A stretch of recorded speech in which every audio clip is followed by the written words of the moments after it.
বাংলার মানুষকে আপনি কখনো বাংলাদেশি যা ইচ্ছা তাই বলছে,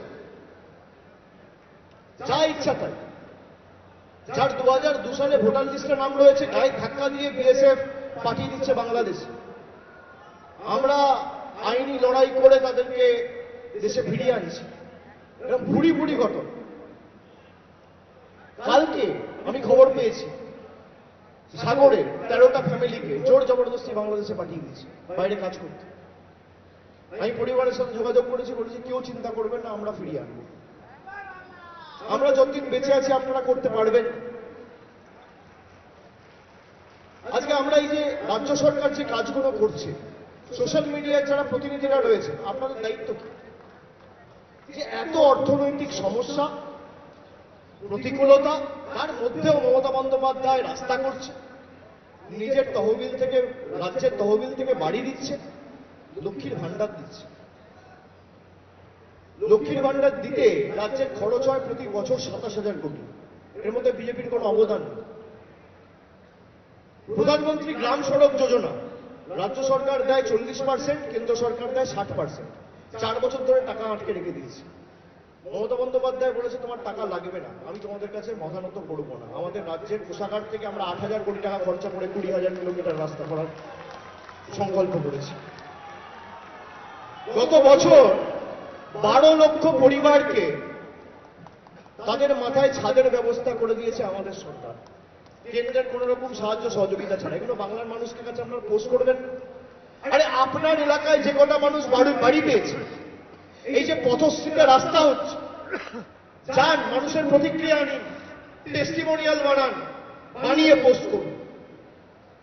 মানুষের বিজেপি সম্পর্কে কি ধারণা মানুষকে বোঝান। আমি যখন নবজোয়ারে গেছি, আমার সব থেকে বড় শিক্ষা, মানুষ জানে না যে আমার বাড়ির টাকা রাজ্য দেয় না কেন্দ্র দেয়, কত টাকা রাজ্য দেয়, কত টাকা কেন্দ্র দেয়, মানুষ জানে না।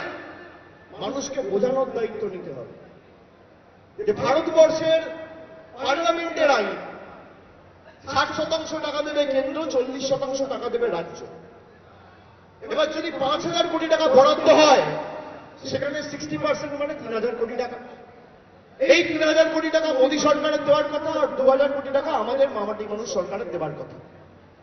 আমাদের সরকার আমাদের টাকাটা ছেড়েছে, ওরা ছাড়ে না। পরবর্তীকালে যেটা কেন্দ্রের দেওয়ার কথা, সেটাও মমতা বন্দ্যোপাধ্যায়ের সরকার নিজের কোষাগার থেকে দিচ্ছে। এবার আপনার এলাকায় যদি 50টা লোক বাড়ি পায়, আপনি 50টা লোকের কাছে যান, তাদেরকে বোঝান যেখানে কেন্দ্র সরকারের কোনো দায় নেই, কেন্দ্র সরকারের কোনো ভূমিকা নেই, কোনো অবদান নেই। লক্ষ্মীর ভান্ডার বিজেপি বলছে বন্ধ করব, আবার বিজেপি নেতারা বলছে আমরা ক্ষমতায় এলে 3,000 টাকা করে লক্ষ্মীর ভান্ডার দেব। তাহলে এবার প্রশ্ন ওঠে যে বিজেপির প্রায় 14টা রাজ্যে ক্ষমতায় রয়েছে, সরকার রয়েছে, Mamata Bandyopadhyay no question asked বাংলার 2,32,00,000 মহিলাকে কোনো প্রশ্ন, কোনো কন্ডিশন ছাড়া লক্ষ্মীর ভান্ডার দিচ্ছে। আপনি একটা রাজ্যে করে দেখান, চ্যালেঞ্জ, একটা রাজ্য। পাশে ত্রিপুরা, আসাম, ওদিকে গুজরাট, মহারাষ্ট্র, মধ্যপ্রদেশ, ছত্তিশগড়, অরুণাচল প্রদেশ, উত্তরপ্রদেশ, মণিপুর, মেঘালয়, মহারাষ্ট্র, একটা রাজ্য নো কোয়েশ্চেন আস্ক সবাইকে লক্ষ্মীর ভান্ডার দিয়ে দেখা বিজেপি। আমি মানুষের কাছে তৃণমূলের হয়ে ভোট চাই। Mamata Bandyopadhyay no question ask, মানে আপনার ইনকাম 2,000 থাকলেও আপনি পাবেন, 20,000 থাকলেও আপনি পাবেন। বিজেপি বলেছিল মহারাষ্ট্র সবাইকে লক্ষ্মীর ভান্ডার দেবো, তারপর ভোটে জিতে যাওয়ার পর ভেরিফিকেশনের নাম করে 60 লক্ষ মহিলার নাম বাদ দিয়েছে। ভেরিফিকেশন আর স্ক্রুটিনির নাম করে বিহারে বলেছিল আমরা ভোটে জিতলে 2 লক্ষ টাকা করে মহিলারা পাবে, এককালীন 10,000 টাকা দিয়েছে, তারপর টাটা বাই বাই, ভোট শেষ, ওরাও পালিয়ে গেছে। আর মমতা ব্যানার্জির পার্থক্য কি শুনুন। আমরা লক্ষ্মীর ভান্ডার দেব বলেছিলাম 2021 নির্বাচনের আগে, বলেছিলাম পরিবারের একজনকে 500 টাকা দেবো। যেই নির্বাচন হয়ে গেল, পরের সপ্তাহে মমতা ব্যানার্জি ঘোষণা করলো যে পরিবারের একজনকে না, পরিবারের সবাইকে দেব। আমরা নির্বাচনের আগে যেটা বলি তার ডবল নির্বাচনের পরে করি। আমরা তো অপেক্ষা করতে পারতাম। 26 অব্দি, যে আবার নির্বাচনের সময় একটা ঘোষণা করবো, তা তো করি। একজনকে দেওয়ার কথা ছিল, পরিবারে 5 জন মহিলা থাকলে 5 জনই পাচ্ছে, যেখানে 6 জন মহিলা রয়েছে 6 জন পাচ্ছে, যেখানে 2 জন রয়েছে 2 জন পাচ্ছে। 2,32,00,000 মহিলাকে ডাইরেক্ট ব্যাংক ট্রান্সফারের মাধ্যমে টাকা দেওয়া হচ্ছে। এগুলো মানুষকে আপনাদের বলতে হবে। এখানে বিজেপির কোনো অবদান নেই। যারা রাস্তাঘাট, মানে আমাদের টাকা বন্ধ করেছিল, এ তো ঠিক আছে, তাও লড়াই করাই, কিন্তু আমার মৌলিক অধিকার, আমি ভোট দেবো না কেন? আমি বাঙালি, আমার অপরাধ আমি বাংলায় কথা বলি। বাংলায় কথা বলার অপরাধে যদি গ্রামের রাজবংশী ভাইদের পাঠিয়ে দেওয়া হয়, তপশিলি ভাইদের পাঠিয়ে দেওয়া হয় বাংলাদেশে, তাহলে সুকান্ত মজুমদার, দিলীপ ঘোষ, শুভেন্দু অধিকারী কি ভাষায় কথা বলে? তারা জেলে যাবে না কেন? আমাদের সবাইকে জেলে ঢোকান, আমরা সবাই তো বাংলায় কথা বলি। জয় বাংলা যখন বলবেন গর্ব করে বলবেন।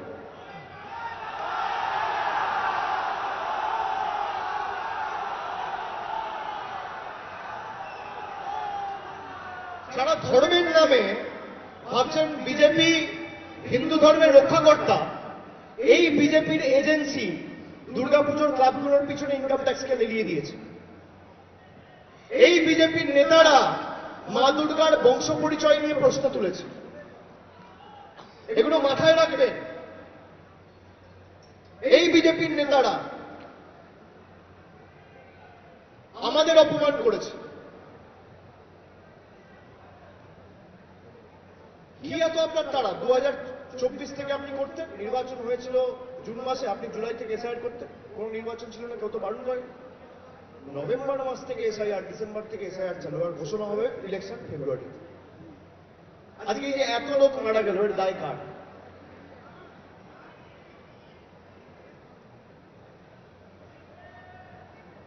নোটবন্দিতে প্রায় 140 জন মারা গেছে, দায় কার? কালো কৃষক আইনের কারণে 700 জন কৃষক আত্মহত্যা করেছে, দায় কার? দিল্লিতে কৃষকরা ঢুকতে পারে না, আর জঙ্গিরা ঢুকে ব্লাস্ট বিস্ফোরণ করে দিচ্ছে। কৃষকদের ঢোকার সময় এত বড় বড় 10 ফুট 12 ফুটের ব্যারিকেড, আর 4 জন জঙ্গি ঢুকে কাশ্মীরের পেহেলগামে দিনের আলোতে 26 জন নিরীহ মানুষকে মানে গুলি করে ছাঁচড়া করে দিল। আর যার ব্যর্থতার কারণে করলো, অমিত শাহর মন্ত্রক তাকেই আবার এক্সটেনশন দিল। এগুলো বলতে হবে মানুষকে। এর উত্তর দিতে পারবে বিজেপি? এর উত্তর দিতে পারবে?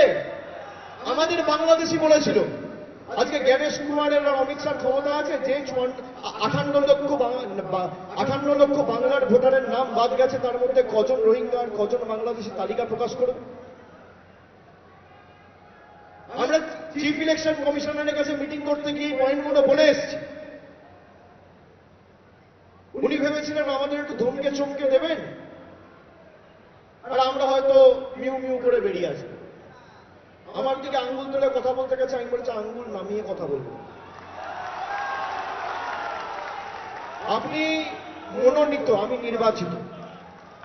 আপনাকে আমার প্রভুরা পাঠিয়েছে, আমাকে মানুষ নির্বাচিত করে পাঠিয়েছে। আমাকে বলেছে আই এম কনস্টিটিউশনাল অথরিটি,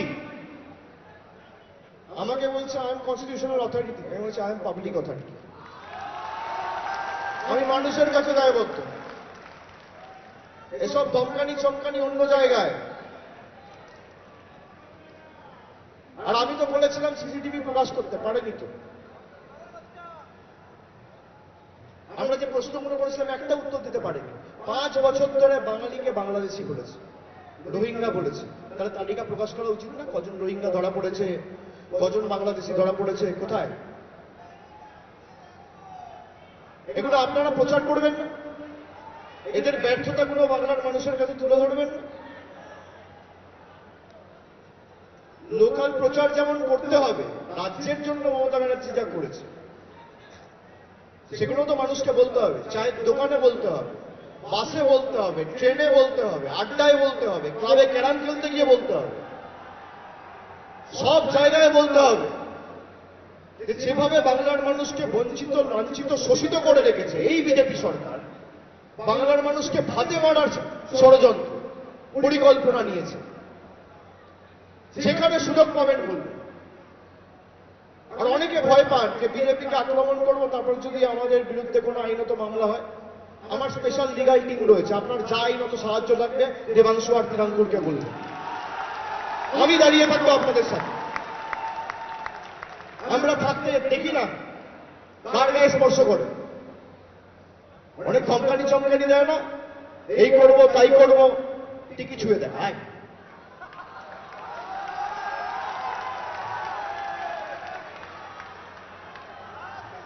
খালি স্বাধীনতা গণ্ডির মধ্যে থেকে একদম যুক্তি দিয়ে প্রতিরোধ করে তুলবে, প্রতিবাদ করবেন যুক্তি দিয়ে। এদের কাছে যুক্তি নেই, কিচ্ছু নেই। আমি কবে থেকে বলছি আয় ভাই লড়বি, আয় পরিসংখ্যান নিয়ে আয়, রিপোর্ট কার্ড নিয়ে আয়, পাত্তা নেই। কি ভাই, হিন্দু মুসলমান মন্দির মসজিদ, ব্রাহ্মণ কন্যা মমতা বন্দ্যোপাধ্যায়কে তোদের থেকে হিন্দুত্ব শিখতে হবে, আমাকে শিখতে হবে। হিন্দু মেরে যারা ক্ষমতায় এসছে তাদের থেকে আমাদের হিন্দুত্ব শিখতে হবে।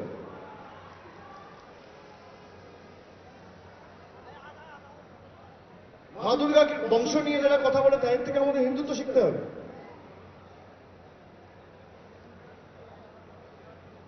নির্বাচন হওয়া উচিত, রাজনৈতিক লড়াই হওয়া উচিত ইস্যু নিয়ে। স্বাস্থ্য, পর্যটন, শিক্ষা, কর্মসংস্থান, শিল্প, বাসস্থান, পরিকাঠামোগত উন্নয়ন, যে একটা সরকার এতদিন ক্ষমতায় কি কাজ করেছে। আর বিশেষ করে আমরা যখন আমাদের রিপোর্ট কার্ড দিচ্ছি, আপনারা 12 বছর ক্ষমতায় আপনারা রিপোর্ট কার্ড দিচ্ছেন না কেন? যে বাংলার জন্য কি করেছে। এত বড় বড় ভাষণ যখন দিচ্ছে, ডাইরেক্ট চ্যালেঞ্জ করুন। এরা চার্জশিট পেশ করবে, আমাদের একদম জনতার আদালতে নিয়ে যেতে হবে। যে বিজেপির নেতারা বাংলার টাকা আটকে রেখেছে, বাংলার মহিলাদের বলছে লক্ষ্মীর ভান্ডার বন্ধ করে দেবো, তারা চার্জশিট দিচ্ছে। আবার মনে রাখবেন সংখ্যাটা, 680 কোটি টাকা একটা বিধানসভার আটকে রয়েছে। কত টাকা? একটা বুথে কত? 2.5 কোটি টাকা। মানে বাড়তি যদি 2 লক্ষ কোটি টাকা আমাদের হাতে থাকতো, তাহলে আপনি ভাবুন কি করতে মমতা বন্দ্যোপাধ্যায়। কোথাও একটা দীর্ঘদিনের লম্বা রাস্তার দাবি রয়েছে, একটা ব্রিজ করতে 50-60 কোটি টাকা খরচা হয়, ছোট ব্রিজ করতে গেলে। বড় ব্রিজ করতে গেলে তো 1000-1200 কোটি টাকা খরচা। মানে একটা বিধানসভায় যদি 100 কোটি টাকারও ব্রিজ হয়, তাহলে 5টা করে ব্রিজ হচ্ছে। যেখানে 27,000 কোটি টাকা খরচা করে লক্ষ্মীর ভান্ডার দিচ্ছে, সেখানে 50,000 কোটি টাকা খরচা করে লক্ষ্মীর ভান্ডার দিতে মোদী আটকে রেখেছে, দিতে না পারে। এই টাকা আমাদের তুলে নিয়ে গেছে এখান থেকে জিএসটি আর ইনকাম ট্যাক্সের মাধ্যমে। তাই এগুলো আমাদের সঠিকভাবে মানুষের কাছে উপস্থাপিত করতে হবে। এবং আপনারা ভাববেন না যে আমাদের দল বললো না, আমাদের দল জানালো না, উপস্থিত বুদ্ধি কাজে লাগান। আপনারা মোটামুটি জানেন, কোনদিন আপনাদের মাথা নত বা হেও হয়, তৃণমূল কংগ্রেসের কোন নেতা কোনো সে কাজ করবেন, আর যদি কেউ করে তাকে দলে রাখা হবে। আমরা ব্যবস্থা নিইনি বলুন তো? আমরা একমাত্র দল যে ব্যবস্থা নিয়েছি, অন্য কেউ নিয়েছে? অজিত পাওয়ার থেকে শুরু করে, নারায়ণ রাণা থেকে শুরু করে, হিমন্ত বিশ্ব শর্মা, শুভেন্দু অধিকারী, সব তো বড় বড় পদ পেয়েছে। যারা দুর্নীতিতে যাদের নাম জড়িয়েছে তাদেরকে বড় বড় পদ দিয়েছে। আর আমরা দল থেকে বহিষ্কার করেছি, এক্সপেল করেছি, সাসপেন্ড করেছি, তাড়িয়েছি। এটাই তো পার্থক্য। যাই হোক, অনেকক্ষণ হয়েছে। আমি 4:30টায় শুরু করেছি, এখন 5:30 বাজে। প্রায় 1 ঘন্টা আপনাদের সাথে কথা বললাম। আমি আগামী দিনে আবার দরকার হলে আপনাদের সকলের সাথে মিলিত হব। কিন্তু আমি বাংলার ডিজিটাল যোদ্ধা, আপনাদের দায়িত্ব কিন্তু অনেক বেশি, কর্তব্য কিন্তু অনেক বেশি। বাংলার সংস্কৃতি ঐতিহ্য রক্ষা করার দায়ভারটা কিন্তু আপনাদের সকলের কাঁধে। এটা মাথায় রাখবেন। যে আমার কাছে হয়তো ওয়াল রাইটিং করার মতো তুলি নেই, রং নেই, মাঠে নেমে রাজনীতি করার জায়গা নেই, কিন্তু ফোনটা রয়েছে, সোশ্যাল মিডিয়া রয়েছে। আর ভালো কাজ যদি কেউ করে, দল কিন্তু সব রিপোর্ট রাখে, অ্যাসেম্বলি ওয়াইজ, পঞ্চায়েত ওয়াইজ আমরা সব রিপোর্ট রাখি। যাদেরকে দল মনে করবে যে ভালো কাজ করেছে, আগামী দিন দল তুলে নিয়ে এসে আপনাদের যোগ্য জায়গায় বসাবে, এই কথা আমি দিয়ে যাচ্ছি। আমি আরেকবার সকলকে ধন্যবাদ, কৃতজ্ঞতা, অভিনন্দন, শুভেচ্ছা জানিয়ে আমার বক্তব্য আজকে এখানেই শেষ করলাম। সকলে খুব ভালো থাকবেন, সুস্থ থাকবেন। আর আপনারা কিন্তু কথা দিলেন 250 করতে হবে, 250 মনে আছে তো? কথা রাখবেন তো? লড়বেন তো? লড়বেন? টানা 110 দিন লড়াই করতে হবে। কোন জায়গা জমি ছাড়া যাবে না, 1 ছটাক জমি বিজেপিকে ছাড়া যাবে না, কোন সময় অপচয় করা যাবে না। বাংলা জিতবে, বাংলা লড়বে, বাংলা গড়বে। আর সেই লড়াই এবং সেই বাংলাকে জেতানোর কারিগর আপনারা। আর জয় বাংলা যখন বলবেন, মাথা উঁচু করে বলবেন। দেশের রাষ্ট্রপতি বাংলা এসে জয় বাংলা বলে গেছে। জয় বাংলা, জয় বাংলা, জয় বাংলা, জয় বাংলা, জয় বাংলা, জয় বাংলা। যতই করো হামলা, আবার জিতবে, আবার জিতবে, আবার জিতবে, আবার জিতবে, আবার জিতবে, আবার জিতবে, আবার জিতবে, আবার জিতবে, আবার জিতবে। জয় বাংলা, জয় বাংলা, জয় বাংলা, জয় বাংলা, জয় বাংলা। আপনাদের সকলকে আরেকবার ধন্যবাদ জানিয়ে আমি আমার কথা এখানেই শেষ করলাম। জয় হিন্দ, বন্দে মাতরম।